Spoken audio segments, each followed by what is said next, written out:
అందరికీ నమస్కారం అండి.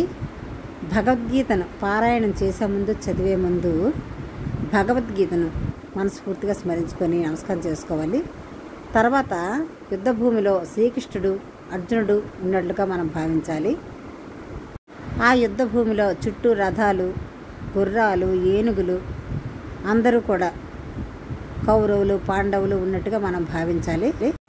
ఆ తర్వాత ఈ శ్లోకాన్ని మనం మొదట విని తర్వాత అప్పుడు భగవద్గీతలోని అధ్యాయాలకి, శ్లోకాలకి వెళ్ళాలండి.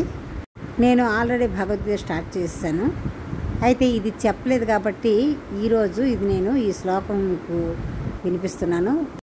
అసలు భగవద్గీత స్టార్ట్ చేసే ముందే ఈ శ్లోకం చదవాలండి. ఆ తర్వాత అధ్యాయంలోకి వెళ్ళాలి. నేను మొదట్లోనే అధ్యాయంలోని శ్లోకాలు 1వ శ్లోకం, 2వ శ్లోకం చదివేశాను కనుక ఇప్పుడు నేను భగవద్గీత పారాయణం ముందు చదవలసిన శ్లోకాన్ని ఇప్పుడు మీకు చదివి వినిపిస్తానండి. వాటి అర్థం కూడా చెప్తాను.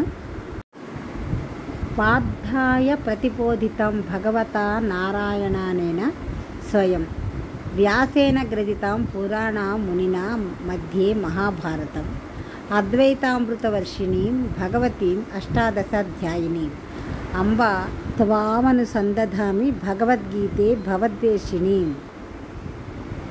భగవద్గీత మహాభారతం యొక్క సమగ్ర సారాంశం. భక్తుడైన అర్జునులకు వనొచ్చిన ఉపదేశమే గీతా సారాంశం. భారత యుద్ధం జరగరాదని సర్వ విధముల భగవానుడు ప్రయత్నించను, కానీ ఆ భగవానుని ప్రయత్నంలో వ్యర్థములయ్యాను. అటు పిమ్మట శ్రీకృష్ణుడు పార్థునకు సారథి అయి నిలిచెను. యుద్ధరంగమున అర్జునుని కోరిక మేరకు రథమును నిలిపాను. అర్జునుడు ఉభయ సైన్యములలో గల తండ్రులను, గురువులను, మేనమాములను, సోదరులను, మనుములను, మిత్రులను చూసి హృదయము ద్రవించి ఒక పక్కన కూలబడిపోయి ఇక యుద్ధం చేయటం నా వల్ల కాదని భయభ్రాంతులతో, విచారంతో దుఃఖ సాగరములో మునిగిపోతూ ఉండగా శ్రీకృష్ణ పరమాత్మ అర్జునుడుకు ఉపదేశించిన ఉపదేశమే ఈ భగవద్గీత సారాంశం అన్నమాట. ఇలాగే మనం ఊహించుకొని గీతా పారాయణం స్టార్ట్ చేయాలన్నమాట. చదవాలన్నా, వినాలన్నా శ్రీకృష్ణ పరమాత్మ అర్జునుడు చెప్తున్నట్లుగా మనం భావిస్తూ గీతా పారాయణం చదవడం కానీ, వినడం కానీ చేయాలి. అందుకని ఈ వీడియో మీకు ప్రత్యేకంగా పెడుతున్నాను అన్నమాట. నేను ప్రతిరోజు భగవద్గీతలోని శ్లోకాలను రోజుకొకటి పెడుతున్నాను కదా, ఇది ముందు చదివిన తర్వాత శ్లోకాలు వినండి. ప్రతి ఒక్కరూ బిజీ అయిన కాలం అండి. ఎవరికి కూడా ఖాళీలు ఉండవు. డ్యూటీలు, పనులకి గట్ట వెళ్ళిపోతారు కాబట్టి కనీసం రోజుకు ఒక్క శ్లోకమైనా చదువుకుని వాటి అర్థం తెలుసుకున్నట్టయితే ఆ రోజంతా ఎంతో ప్రశాంతంగా ఉంటుంది. ఆ రోజు మనం ఏం చెయ్యాలో కూడా వెంటనే మనకు మనసు తడుతుందండి. మన జీవన విధానానికి, పరమార్థానికి మంచి దారి చూపిస్తుందండి భగవద్గీత. ఈ భగవద్గీతను కనీసం రోజుకు ఒక్క శ్లోకమైనా మీరు విని ఆ శ్రీకృష్ణ పరమాత్మ అనుగ్రహానికి పాత్రలు కండి. అందరం కూడా భగవద్గీత చదువుదాం, విందాం.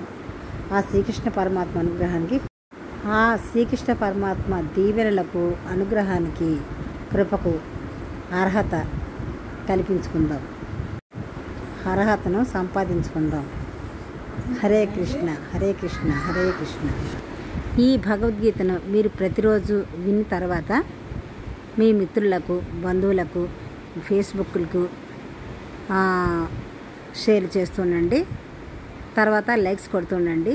ఎందుకంటే ఇటువంటి మంచి వీడియోలు అందులో భగవద్గీత మనం షేర్ చేస్తుంటే మనం కూడా 10 మందికి చెప్పిన వాళ్ళం అవుతామండి. ఆ భాగ్యం కూడా మనకు కలుగుతుందండి. కనుక ప్రతి ఒక్కరు కూడా లైక్స్ కొడుతుండండి. లైక్స్ కొట్టడం వల్ల చాలామందికి ఈ వీడియో వెళ్తుందనమాట. 10 మందికి మనం ఈ భగవద్గీతను చేరవేసిన వాళ్ళం అవుతాము. భగవద్గీత 10 మందికి చెప్పిన వాళ్ళం అవుతామండి. ఆ భాగ్యం కూడా కలుగుతుంది. కొత్త వాళ్ళు మా ఛానల్ చూస్తున్నట్టు సబ్స్క్రైబ్ కూడా చేసుకుంటుండండి. ఎందుకంటే మేము చేస్తున్న వీడియోలు మీకు నోటిఫికేషన్ వస్తాయండి. ఈ భగవద్గీతే కాకుండా త్వరలో రామాయణం కూడా చెప్పబోతున్నాను. అవి కూడా మీకు నోటిఫికేషన్ వస్తాయి. జీవితంలో ఎన్నో వీడియోలు చూస్తుంటామండి. ఇవి కూడా తప్పనిసరి చూస్తూ ఉండాలండి. ఇది మన కోసమే. ప్రపంచంలో ఎన్నో కానీ చూస్తుంటామండి. ఎటువంటి దోషాలైనా నివృత్తి చేసేది, పాపాలన్నీ పోగొట్టేదైనా ఈ భగవద్గీతను తప్పనిసరిగా చదువుకోవాలి మనం. ఇది మనల్ని మనం ఉద్ధరించుకోవడానికేనండి, ఎవరి కోసమో కాదు, భగవంతుడి అనుగ్రహం కోసం. మనం బాగుండాలి, మన పిల్లలు బాగుండాలి, మన కుటుంబాలు బాగుండాలి, దేశాలు బాగుండాలండి. మనందరం బాగుండాలి, మన దేశం బాగుండాలి. పూర్వం తపస్సులు, యాగాలు ఎన్నో ప్రయత్నాలు చేస్తుండేవారండి, కష్టపడుతుండేవారు భగవంతుడి అనుగ్రహం కోసం. కానీ కలియుగంలో ఒక దైవ నామస్మరణ, కేవలం నామస్మరణతో, భగవద్గీత పారాయణతో, ఈ చిన్న ప్రయత్నంతో దేవుని కృపకు అనుగ్రహానికి పాత్రం అవుతామండి. ఆ భగవంతుని ప్రియపాత్రం అవుతాము. అతి తేలికగా ఆ భగవంతుని మనం పొందాలంటే ఈ భగవద్గీతే మనకు దారండి. సూక్ష్మంలో మోక్షం అన్నమాట. అర్థం చేసుకోగలరు. థ్యాంక్ యూ అండి.